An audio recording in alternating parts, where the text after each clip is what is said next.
Hello everyone, नमस्ते सबैजनालाई। सन्चै आरामै हुनुहुन्छ होला।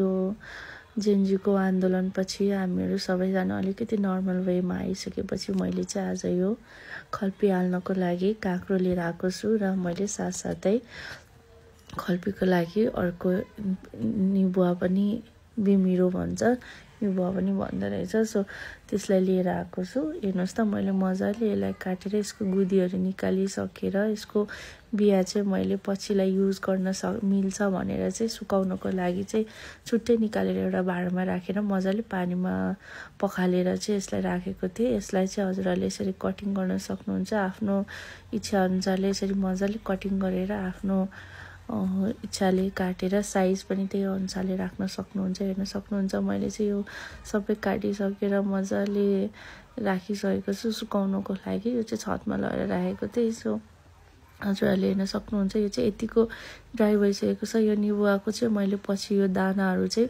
पछि निकाल्छु। मैले यो चाहिँ अहिले चाहिँ यतिकै सुकाइदिएको छु किनभने सबै रस निस्किन्छ नि त। सो मैले यहाँ हेर्न सक्नुहुन्छ हजुरहरूले, यो चाहिँ तोरीको दाना हो। मैले चाहिँ मजाले पखालेर यसलाई तोरीको दानालाई चाहिँ भुट्न हालेर सबै यो चाहिने मसलाहरू चाहिँ सबै मैले मिक्स गरिसकेको छु। यसमा हालिसकेको छु भाँडामा। र मैले एक्स्ट्रा भएको चाहिँ हजुरहरूलाई यो मसला हालेँ भनेर देखाउनको लागि हजुरलाई देखाउँदैछु। सो हजुरहरूले हेर्न सक्नुहुन्छ, यो चाहिँ हिङ हो।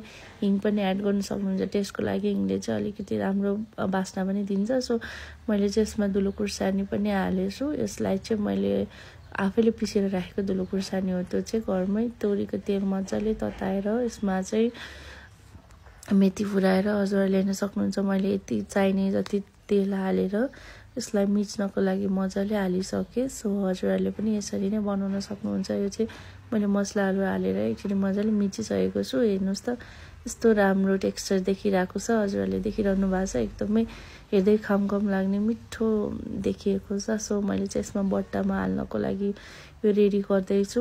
हजुरहरूले पनि यसरी नै बनाउन सक्नुहुन्छ। यो रहेको छ, यो चाहिँ बिमिरोको हो। यसमा पनि हजुरहरूले यसरी नै बनाउन सक्नुहुन्छ। यसमा नै मैले मसलाहरू हालिसकेको थिएँ। सो हेर्नुहोस् त, यस्तो राम्रो भएको छ। हजुरहरूले नै यसरी नै दसैँको लागि बनाउन सक्नुहुन्छ। Thank you for watching. र मैले कभर गरेर पनि राखेँ।